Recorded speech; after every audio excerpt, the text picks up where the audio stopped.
Well, let's open our Bibles again to Matthew chapter 27. We're going to begin in our series of Matthew to target in on the theme of Christ crucified.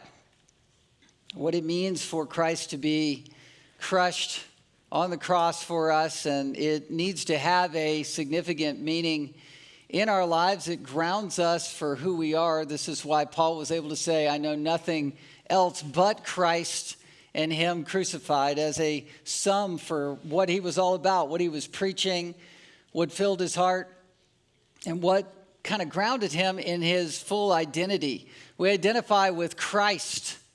He's died. He was crushed for our sins, and that crushing symbol of the cross should sort of live in our spirit with gravity. I think in our world today, we live in what could be called a nouveau Western culture, a different identity, and has arisen, perhaps out of the cancel culture, where people don't want to talk about Christianity, or they want to speak of Christianity as a negative. And we have to think through, what is our position in terms of carrying the mantle for Christ and carrying the message that Christ was crucified. I've been reading some books and really have found a common theme is emerging in several books that have just kind of come across my path and I have been interested in. Then I'm reading them and they're saying the same thing. And each book is the author's trying to recapture the identity of the Christian. What does it mean to be a Christian now in today's age and society? One of the books that I've mentioned recently is the book Life in a Negative World. It's like Christianity now is a negative. Another one is Christian Identity and the Purposes of God. This is a theologian from Trinity who was a missionary kid in Ethiopia, and he's trying to put together, what is Christian identity wherever you are, in whatever continent. I want to recapture that. I read that book. It was a great book. There's a book called Remaking the World, how everything changed in 1776 and has grown out of not just the documents that founded our country around 1776 and the like, but all the different philosophers around the world that were talking about things and events and travel and the industrial age that was coming.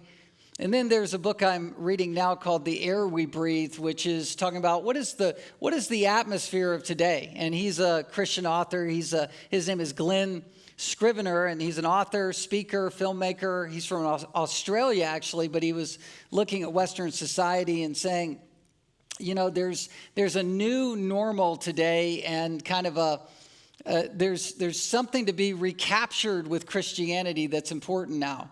He was reflecting on how Christianity has become kind of passé in our culture in one sense.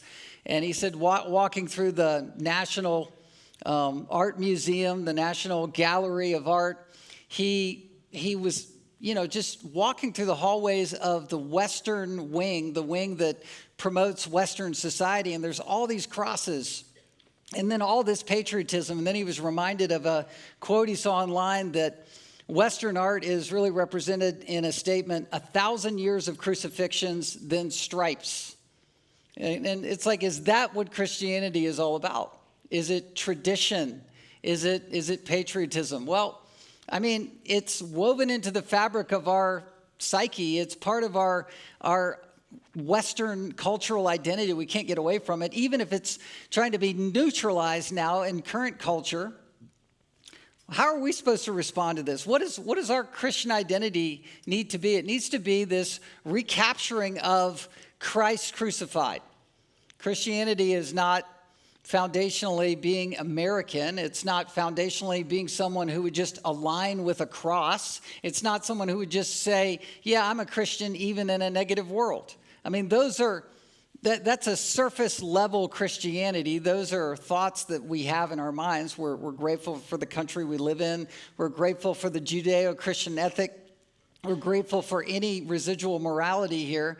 But there's something that's got to go deeper than this world we live in. A couple authors that I've from these books have pointed out how the culture we live in can be broken down in an acrostic called WEIRD. It's Western, it's educated, it's industrialized, it's rich, it's democratic. Okay, I mean, those are interesting things to think about. It's called weird culture. It's the world we live in. It's the American experiment. But is that really what it means to know Christ and Him crucified? Is this really the message that we're supposed to carry? And I believe the Bible takes you to a level of gravity and depth with Christ and Him crucified that we need to live on and re-grasp as Christians in the world that we're in. We've been learning about how Christ in an ungodly culture or godless culture will become increasingly unrecognizable. That was from learning about Christ being on trial under Pilate, how Pilate's going, who are you? What is truth? I can't even figure you out. And then Christ was handled pragmatically. We learned about how he presented Christ. Do you want Christ or do you want Barabbas? And everybody's like, give us Barabbas, crucify him.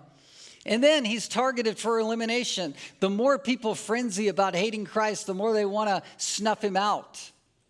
And then finally, Christ in that courtroom scene from last week's message, he brings an irrepressible accountability through being the silent witness, the one who didn't respond with of like retort. He held his peace. He said a few things, but he was basically a lamb going to the slaughter, humbly submissive. And his humility builds this irrepressible accountability, this tension in our world, whether it's this weird Western, industrial, educated, democratic, rich society, or whether it's this caustic, hateful, we want to just cancel Christ out of everything world, whatever the world is shaping into, and these authors are saying, there's something new, and we need to recapture ourselves with Christ and Him crucified. Wherever the world is going, we need to recenter ourselves and recognize that Christ crucified is the one who brings the real accountability where people will change. And they'll either accept or reject Him. They'll react one way or the other, right? I mean, there's no static here with Christ. He's humble, and His humility brings an automatic consequence. His death on the cross, when you speak of it, it can't be ignored when you speak of it from Scripture. And I guess I could liken all of this accountability to something like this. It's almost like picturing the world like a giant chessboard with chess pieces around it. And you have one central chess piece there that dominates all the other moves. It can't be sort of taken out. And all the other chess pieces on the board are waiting for that chess piece in the middle of the board to move, and they're reacting to it. They don't know why it's powerful. They don't know why it can move in all directions. They don't know why it's rendering them powerless. And they want to overtake that chess piece, and they can't understand why they ultimately will not win. That's the dynamic of the Christian. That's what we carry as Christ. We carry the power of God, which is salvation. We carry Christ, who is the irrepressible accountability to the world, as the silent witness of the Lamb who went to be slaughtered. You say, where am I getting all this from? Well, in the text that we're going to be looking at, which is Matthew 27, and then beginning at verse 27. If you take it all the way to verse 54 in this section, it's all about Christ going to the cross. It's all about Christ being humbled, the humble Christ, this silent witness, this lamb who cannot be ignored, bringing about this amazing revolution in our world. But what is wild to look at here is to see that Christ on the cross, there are details given about his death, and I'm going to unpack some of them sort of in the beginning stage of him going to the cross today. But most of the detail of this section focuses not just on Christ being crucified. It's more generalized in that sense, but the details are more about the hearts responding to Christ being crucified. Think about it. You have the Roman soldiers, you have the Jews, you have the people who are passing by, the people who are alleging things that they're hearing Christ say, people who are mocking him, people who are gambling over his garments. You have the disciples who are gathered, and John is there, and John and Mary. You have a Roman centurion at the end of this section who is believing at the end. All of the section about Christ crucified really gears on how society and the world is reacting to Christ. This is Christianity, and this is the angle I want to take with our text. I'm not going to cover verses 27 to 54 this morning. I'm just covering the first section, but it's going to be a kind of a multi-point sermon that is a sermon series. And so this is point one today of a sermon series that I'm going to roll out on Christ crucified. So the header is this: Christ crucified initiates 4 visceral reactions which represent the human condition. We got to learn about the human condition, and it's reacting to Christ so that we can carry the witness to the world. So the first reaction is from the world is that they shame the Lord. They're shaming the Lord. And they do it with overwhelming dominance. Listen as I read verses 27 to 31. It says, "Then the soldiers of the governor took Jesus into the governor's headquarters, and they gathered the whole battalion before him. They stripped him, and they put a scarlet robe on him, and twisted together a crown of thorns. They put it on his head and put a reed in his right hand. And kneeling before him, they mocked him, saying, 'Hail, King of the Jews!' And they spit on him and took the reed and struck him on the head. And when they had mocked him, they stripped him of the robe and put his own clothes on him and led him away to crucify him." And this first point of how the world reacts to Jesus, the humble crucified Christ, is that they are shaming him, shaming Jesus. This is what our world does in reaction to his accountability. They will try to outshame Jesus so that their consciences will be quieted for their own sins that are yet unsolved and plaguing them. They want to shame. And you see this with overwhelming dominance. That's 600 soldiers gathering around the governor's headquarters to shame the Lord. The soldiers here are Pilate's soldiers. They're Roman, and they are in the governor's headquarters, according to the MacArthur Study Bible, the Antonia Fortress, which was adjacent to the northwest corner of the temple. So it's right there in Jerusalem. These are 600 soldiers. That's a battalion. It could be up to that many, but the whole battalion signals a large, large crowd where on stage Jesus is there, and you have people gathered around play acting Jesus as if a king to shame him, while the crowd jeers and cheers and carries on and is whooped up in a terrifyingly blasphemous crowd against Christ. So who killed Christ? Who's culpably responsible for sinning against the Lord? Well, the Jews certainly did, because they conspired for him to be handed over. He was handed over to Pilate. He was given into the hands of the Roman court. But then you have the Roman representatives in the Roman soldiers. So you have the Jews and the Greek. You have the Jew and the Gentile coming after Christ. And the Roman soldiers, who had no vested interest to kill Christ or be against him, have now been swept in under Pilate's sort of manipulation to allow for Christ to become center stage and to be mocked and to be beaten and to be bludgeoned in this sinful, blasphemous shaming session. It's a mob mentality. It's a mob scene that's gathered around to shout, "Crucify Christ," to hate him, and to bolster this hatred. You might ask, why are the Romans doing this? Why are they taking the time to do this? Well, we're going to get into that and sort of unpack their motivation, but to say the least, they are culpably or equally responsible, I should say, for the murder of Christ, Jews and Greek alike, both worlds.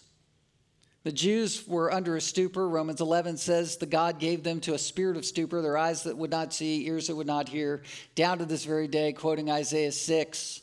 They were hard-hearted. They were blinded because of their sin. God gave them over to their sin, and so they're blinded against their Messiah. But then when the Messiah is turned to be offered to the whole world, they likewise want to kill him. They want the accountability to be done away with. they are facing, the Roman soldiers are, the same question that you and I always are facing. What shall we do with our own sin? Do we harbor it? Do we hold on to it and basically kill Christ off of our own conscience? Or do we say, no, I want Christ, I want to receive him, and I want to kill my sin with the power of God in my heart? So, sin will either be killing you or you'll be killing your sin, according to John Owen. And so you're either mollifying your sin and keeping it close, or you're trying to reject your sin and embrace Christ. And at this stage, they are rejecting Christ and embracing their sin. They want to hard eliminate Christ because he brings accountability, and they do it in dominance. Secondly, they're coming with reckless sarcasm. Look at verse 28. And they stripped him, and they put a scarlet robe on him, and twisting together a crown of thorns, they put it on his head and put a reed in his right hand, and kneeling before him, they mocked him, saying, "Hail, King of the Jews." Sarcasm is a writer's tool in writing literature. Paul used sarcasm even effectively for the church in 2 Corinthians chapter 11. If you look at the text there, he's using sarcasm to uncover the false teachers and the false apostles that were attacking him and doing detrimental harm to the church. He called them the super apostles. He said, what are you doing with these super apostles that are saying that I'm not a real apostle? And they're casting me as one who's robbing the churches. And so Paul even says, I'm robbing the churches, apparently. But that kind of sarcasm is not what these Roman soldiers are doing. Their sarcasm is hurtful, hateful, manipulative, harmful, blasphemy. Their sarcasm is something that is doing two things. It's shaming the Lord, but it's doing it in attempts to sort of, cover, calcify, protect themselves against their own smarting conscience. And I want you to just kind of latch onto this thought for a second, because our whole culture is using sarcasm to do that all the time, especially in media culture. You see it, you hear it in podcasts, you see it on media, where it's, people are using sarcasm, maybe not as a direct assault on Christ. Often that can be the case, but anything that is a biblical sin, a Bible sin, people are joking about or trying to joke around about or use sarcasm to cover or say it's not that big a deal or not be convicted by things. Sarcasm is the tool of the flesh to try to mollify or cover or help protect yourself against a smarting conscience. You see this in churches as well, alleged churches, so-called churches, who will whoop themselves up in laughter. Do you ever see that, where you have this laughing culture in church where the pastor is more like a stand-up comedian. People are laughing. People are joking around. A false doctrine will be said. They'll talk down about the Holy Spirit. They'll marginalize. They'll make up a fake Jesus and act like he's a genie in the bottle, or treat him like he's some sort of AI or sort of answer to their problems. And it's not the exalted Christ. But what they'll do is they'll use humor and laughter and joking around to cover those things. All of that grieves the Holy Spirit. All of that should grieve us, because it's sending people to hell. It's hardening people's hearts. The soldiers are taking this gross path of sarcastic play acting. They're literally bullying the Lord. It's like a hazing session where the more they do against him, the harder their hearts become. The more dynamic spiritually things are becoming, because they're handling Christ in this way. They're handling the God-man in this way. Just think about that. How blasphemous. How wrong. He's been shredded with the scourging whip. His back is laced open. They gathered this purple robe, which was meant to look like a regal robe. It probably was like a Roman soldier's cloak that had been sun-drenched, and so then it's reddened. It's made red-like, and they're play acting like this is the royal robe. It would have been coarse and would have hurt his back to lay it on that sort of opened back through the whip. He's tossed around by the Roman battalion. They twist the crown of thorns onto his head, which are 3-inch long spiked thorns. These are not little thorns, big ones. And they were twisted and jammed down in his head. Later you can see they took the rod that they put in his hand, which is a long stick like a bat, and they beat the thorns down in his head like 3-inch nails that would never be able to be removed. Blood would be streaming down the Lord's face where he couldn't even see with what was happening because his eyes would be covered with blood. The mockery was great in that society because you would have Olympic winners or those in the arena games who would win, and then they would get the laurel wreath, which would be a crown of honor. This is the crown of dishonor. The ultimate crown of honor is what Caesar would have on his head. This is the King of the Jews who has the mocking, shaming thorns that are cutting into his skull. Look at verse 29. It is the twisting of the crown of thorns. And they're crying out, "Hail, King of the Jews," kneeling before him. They're mocking both the Lord and they're also mocking the Jews by saying that as well. And they're sort of acting in incredulity because you remember this Roman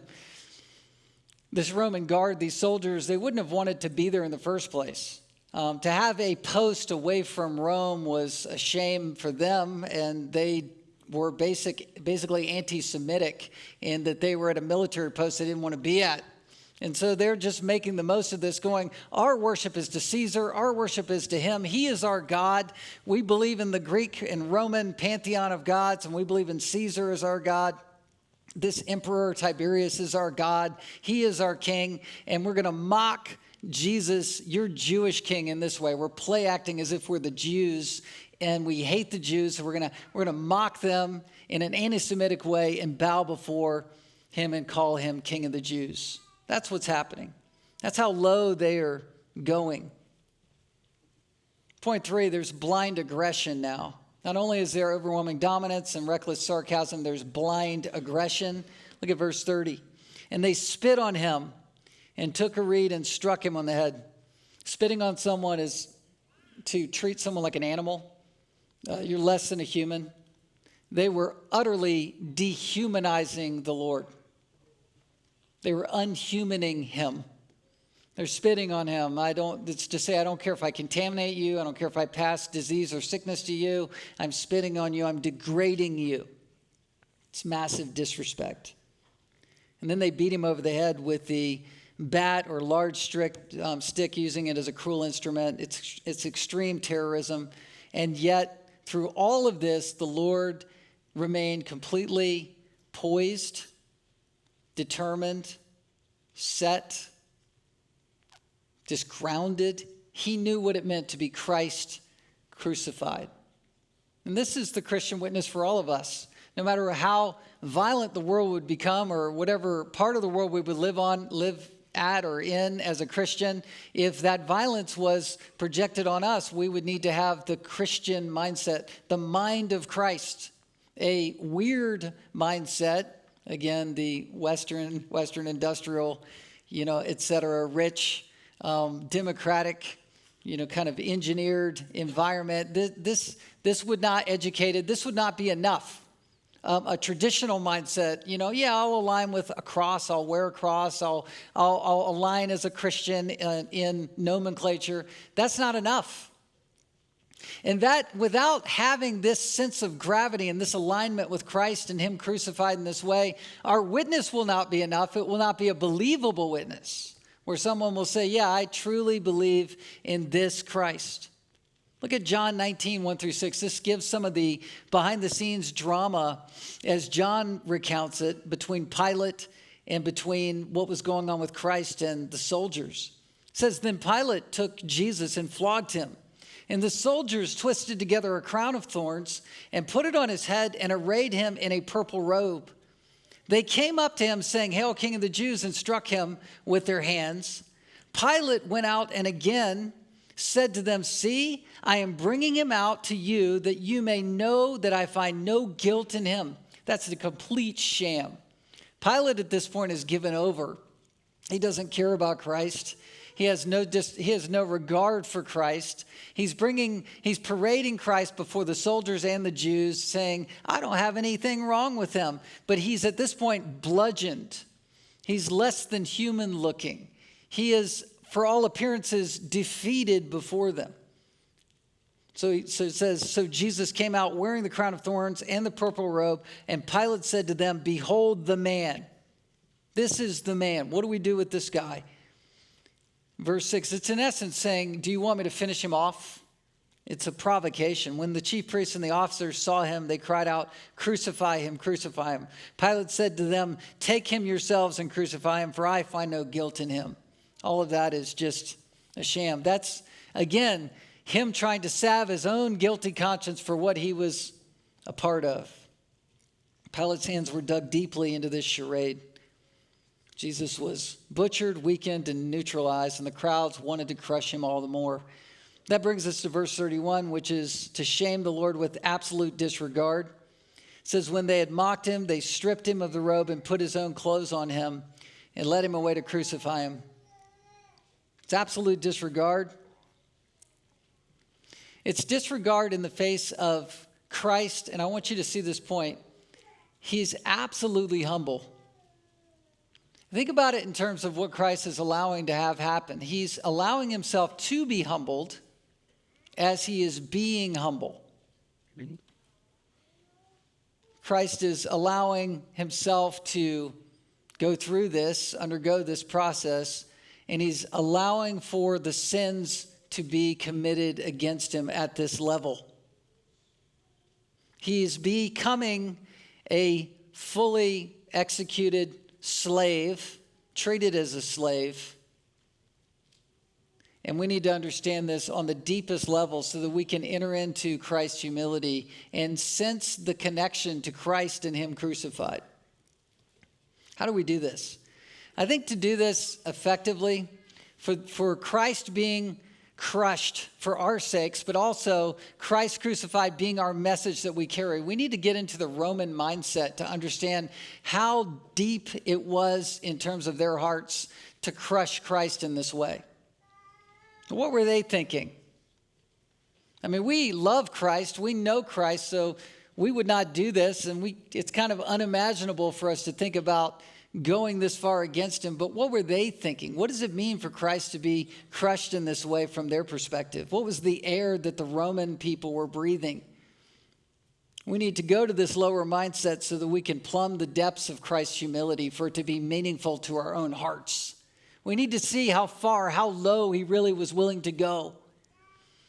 So AD 200, there was a graffiti site that is historically known to be the first graphical sketch on a wall of Christ crucified. It was on a Palatine Hill in Rome, Italy. It's been moved to the Palatine Museum, and it's called the Alexamenos Graffito, which is it's a graphic, blasphemous graffiti. Estimated to be around 200 AD. It was a young man who was pictured as worshiping a crucified man with the head of a donkey. And all of that is the message to say that this person, the Alexamenos, who's worshiping a god like that, is a fool. Because to worship someone that you would call a god on a cross in a Greek or Roman mindset would be the height of foolishness. To die on the cross is to be dehumanized. So how in the world could God be on the cross? It's the absolute opposite of self-esteem culture. Cicero was a great orator, and he was playing the role of a defense attorney, trying to keep someone who had allegedly committed treason from going to death row. And he said, wretched is the loss of one's good name in public courts. Wretched, too, a monetary fine exacted from one's property, and wretched is exile. But the executioner, the veiling of heads, and the very word cross, let them be far removed from not only the bodies of Roman citizens, but even their thoughts, their eyes, their ears. The mention of them is unworthy of Roman citizen for a free man.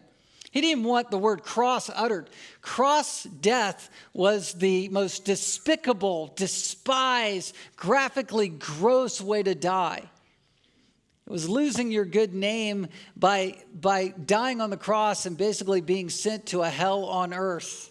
Crucifixion meant extreme pain. We've talked about how in the Latin the word Excruciating came from the Latin phrase ex crucis, which means from the cross. Excruciating pain comes from the idea of people dying on the cross. They would be impaled. They'd be naked before the watching world. The cross has been a symbol of redemption and salvation and God's presence and humility. But back then in the ancient world, it symbolized degradation, worthlessness, unremitting torture, and unredeemed loss. Tacitus, the Roman historian, politician of the early, during the times of Christ, that early century, first century, he said it's the extreme penalty. Corpses would be cut down from the cross and thrown into a ditch to be eaten by birds and dogs. They were garbage in the minds of the people. No one of rank would ever be crucified. You weren't allowed to be crucified if you were a certain class. If you were born of a certain class, you weren't even considered to be on the level of human. And if you violated the law, then you would go to a cross. There was one scenario back in that ancient time where a senator had been killed by a slave who had 400 other slaves, and the 400 slaves were on trial to be crucified as an example and a lesson for what not to do. This is the Aristotelian or Plato or Socrates. They were all in sort of league together as mentors and mentees, coming up with how to exercise justice in the world. And back then, Roman justice meant heavy-handedness. It meant killing people to create an example to be feared, by dehumanizing people. This is the teachings of paganism from the gods that were built together out of this secular humanistic system of cutthroat mentality and cruelty and violence and immorality of an obscene level that I won't even mention. But that's what invaded the minds of these, Greco philosopher mentors, that basically everything in the Roman culture came from, which is that justice wasn't to make things right, to help the person, to help like the Good Samaritan story. That's not justice. That's Christian justice. Roman justice is the heavy-handedness of the fist with the cross. That's what Jesus underwent. If you wrongfully killed someone by crucifixion, it was like patricide. You were killing a parent. Tacitus, again, this historian and philosopher and politician, he said the only terror could be the few nobles, or only by terror could the few nobles live singly amid numbers, safe among a trembling throng. You'd only be singing and safe if you had this kind of public execution. It was called unpersoning someone. During the reign of Caligula, there was scarcely meat to feed the animals, and part of the entertainment arena were the animals killing people. So the only way to feed them was by prisoners. And they would take prisoners and crucify them as halftime entertainment in the arena and then feed it to the animals. These humans were less than everyone else. And this is the mindset of Rome, enforcing inequality under a cult hierarchy that was built by chaos and lust. Now, I bring all that up to say I think that Roman culture, that mindset is a mindset that we need to be aware of lust, of chaos, of killing, because we're witnessing this kind of sort of world that's coming to be brought bare in American society. It's getting not just weird and industrial, and we don't want to lose our rights. We want tax breaks, and we want things to work out for us politically. There's that level, but then there's this other level that wants to crush Christ and crush Christianity. A Roman mindset would never have a God who would die on a cross. It was a gutter level view of someone. It's a terrifying structure of reality. So how do you combat this? And I kind of want to bring this full center and full circle with Paul's words in 1 Corinthians 1, 18 to 25. I found this paragraph as a summary of Sermon 1, point 1 in this section. He carried the witness like no other as Christ and him crucified to a world that was both religious and a world that was sort of filled with Rome's sophistry and wisdom. And Christ crucified answered both worlds, both realms. Listen to this. He says, for the word of the cross is folly to those who are perishing. Insert the word foolish for folly. But to us who are being saved, it is the power of God. For it is written, I will destroy the wisdom of the wise and the discernment of the discerning I will thwart. Where is the one who is wise? Where is the scribe? Where is the debater of the age? Has not God made foolish the wisdom of the world? For since in the wisdom of God, the world did not know God through wisdom, it pleased God through the folly of what we preach to save those who believe.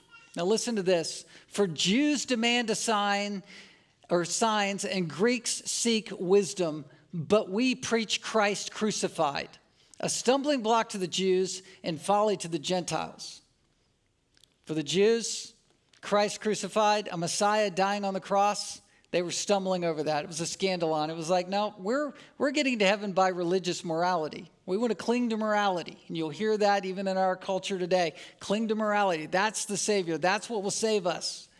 But then you'll hear this other philosophy that is the wisdom of the world, the wisdom of Rome, where it's just despicable. It's like illogical. It's foolish to think of a God who would die on the cross.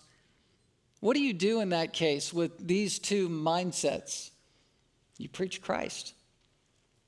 You preach him crucified.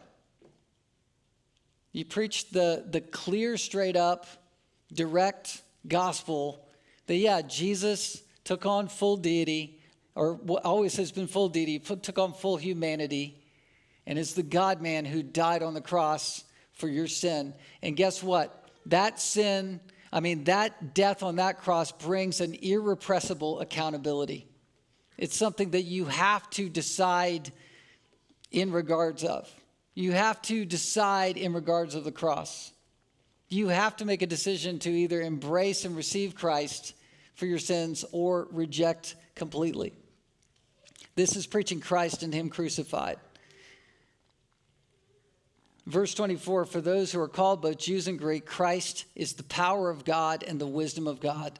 For the foolishness of God is wiser than men, and the weakness of God is stronger than men. What's foolish to the world is our strength. What's weak to the world is our strength. It's our witness. America is not far away from Rome. Christ is viewed as foolish, but is it foolish to you? Is Christ obscure to you? Is Christ invisible to you? Or is Christ real, powerful, personal? Does the cross have meaning in your life that supersedes tradition, its gravity? Does knowing Christ mean everything to you? Christ is humbly enduring these shameful punishments. So what is your reaction, your personal response to this demonstration of humility? Christ exudes demonstrable humility, incomprehensible lowliness. What will you do with that? Will you join the shaming crowd, or will you soften your heart to this incomparable Christ? Soften your heart to him.